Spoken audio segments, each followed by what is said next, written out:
Chapter 11, Lesson 3. In this chapter and in this lesson, the last thing we're going to talk about is this lifelong nutrition. Now that we have an understanding of nutrition, how to maintain weight loss or weight gain, or how to maintain weight, and then also looking at the fact that we want to avoid fad dieting and eating disorders, how can we practice good nutrition for a lifetime? Because once again, the most important thing is that we don't want to become the type of people who possibly go on a diet. We want to develop a lifestyle that's going to carry us through the rest of our life, where we can have the type of lifestyle and maintain the type of body that we want to maintain, not just today, but once again for the rest of our lives. So when we look at lifelong nutritional needs, one thing we have to consider is our age. As we get older, our calorie intake is going to change. Typically, the younger we are, the more calories we're going to need, the more carbohydrates, proteins, because we're building muscle tissue, etc. As we typically get older, our activity level is going to drop, and therefore we're going to need fewer calories, but we also might need fewer calories, but we might need more of some of the essential nutrients such as vitamins and minerals. We also have to consider gender. Females tend to eat or need fewer calories than males, but more of some other nutrients, maybe such as iron and things like that. So once again, some factors to consider would be age, gender, and the last one is going to be our activity level. The more active we are, the more calories our body is going to need. Once again, the bigger the engine, the more activity we're going to do, the more fuel we need to put into that engine, and therefore the more calories we need to put into our bodies. So some things that we all need to consider as we progress through life is our age, our gender, and then our level of activity.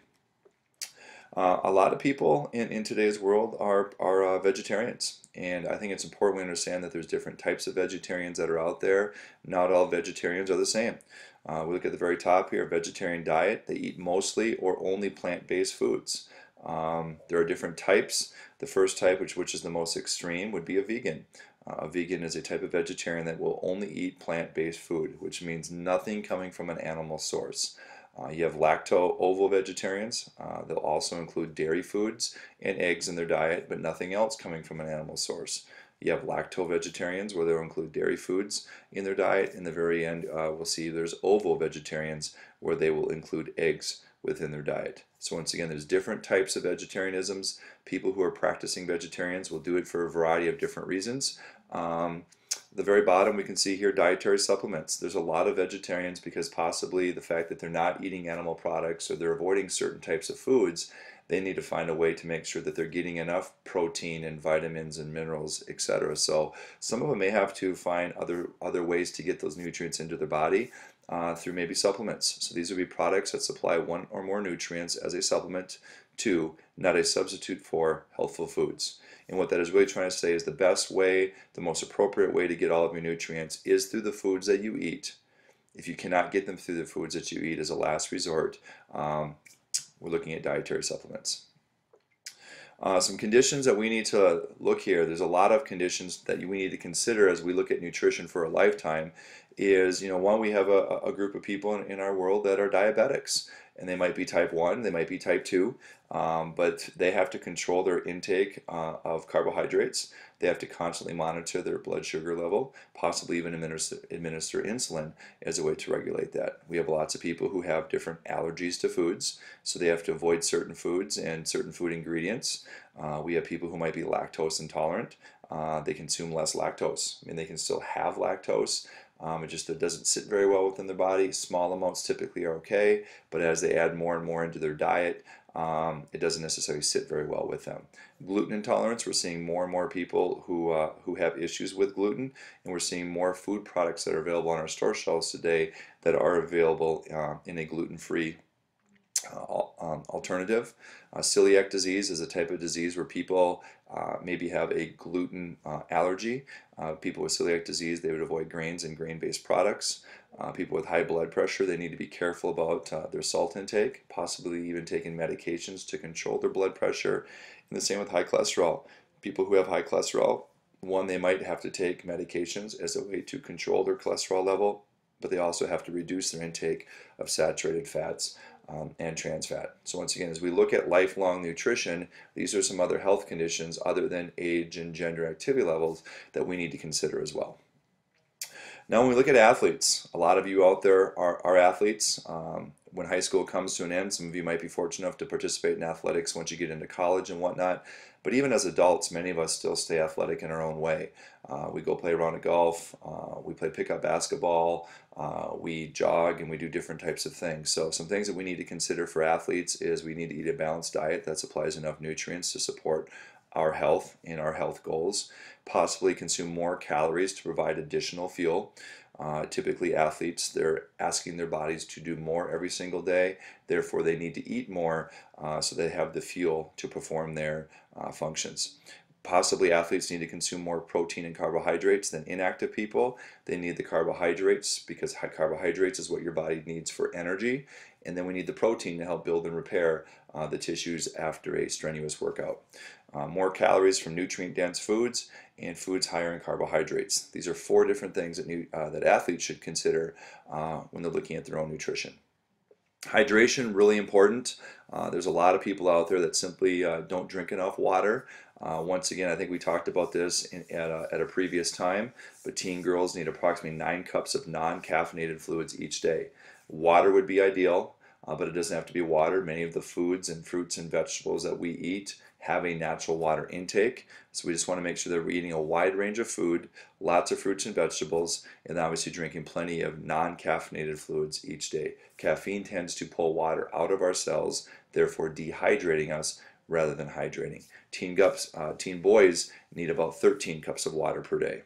Dehydration can lead to fatigue, dizziness, lightheadedness, and cramping. And if you're an athlete out there and you're dehydrated, your body is just not going to perform at the level that you're going to want it to perform at.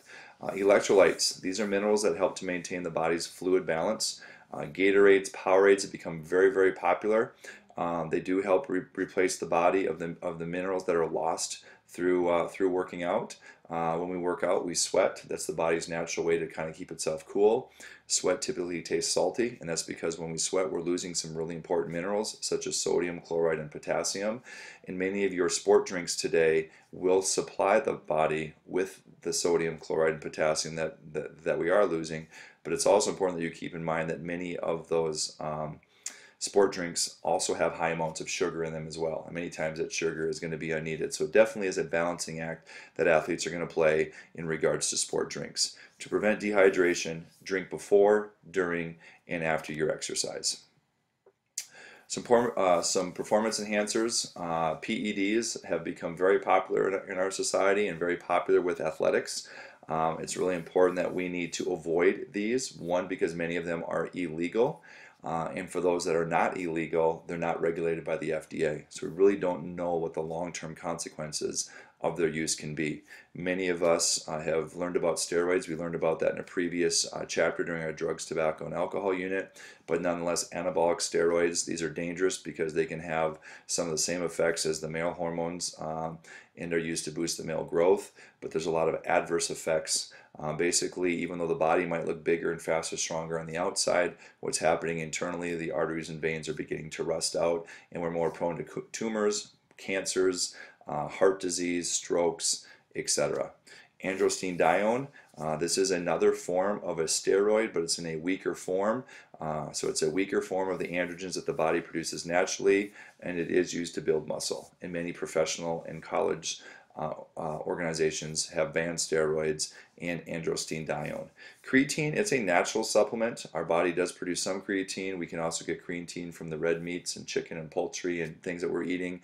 But a lot of people are using creatine in higher amounts. You can buy them at a GNC and whatnot, but it's important that you understand that creatine is a supplement and is not being regulated by the FDA. So there really isn't any long-term research out there that's going to let us know what some of the consequences of creatine use could be. But what we have found is that this compound will help release energy, but it can also cause cramping, it can cause nausea, and heart, liver, and kidney damage as well. Anything you put in your body has to be broken down, and anytime we take something in excess, we put great strain on the liver and on the kidneys. Energy drinks, these are obviously very popular. Energy drinks do contain high amounts of caffeine and provide energy by increasing your heart rate. These beverages can lead to dehydration, and when we drink too much of these energy drinks, we can also elevate the heart rate to a dangerous level. And just like creatine, energy drinks are not regulated by the FDA, so there's going to be a lot of claims on the energy drinks that simply are unfounded and unsubstantiated because the FDA isn't doing any testing and they're not regulating those types of products. Eating before a competition, it's important that you provide your body with energy that it needs throughout the competition. Typically, we want to eat a good solid meal within 3 to 4 hours of that competition. Once you get into that 3-4 hour window of your game, of your athletic event, it's really important that we eat, but we eat in really light, small amounts. We want to make sure that we choose meals that are high in carbohydrates, especially the day before or the night before, and they want them to be low in fat and low in protein. Fat and protein tend to stay in the digestive system longer, which means when you're getting ready to play that game, you need oxygen to perform at a high level, and your body's pulling oxygen to help in that digestive process. Pasta, rice, vegetables, breads, and fruits are excellent food choices that you should be consuming the day of, the night before, etc.